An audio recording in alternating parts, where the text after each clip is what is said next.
Welcome to Scholar's Tutorial.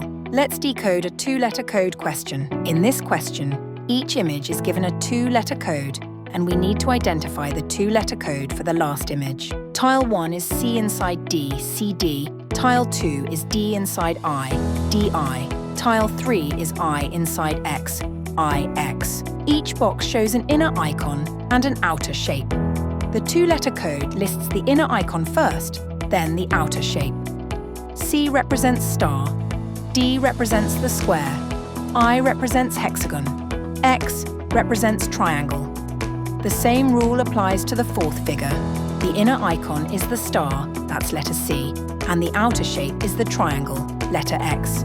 So the code must read inner then outer, C then X. Therefore the correct code is option E, CX. With Scholar's Tutorial, pattern decoding becomes fast. Keep practicing and you'll ace these questions.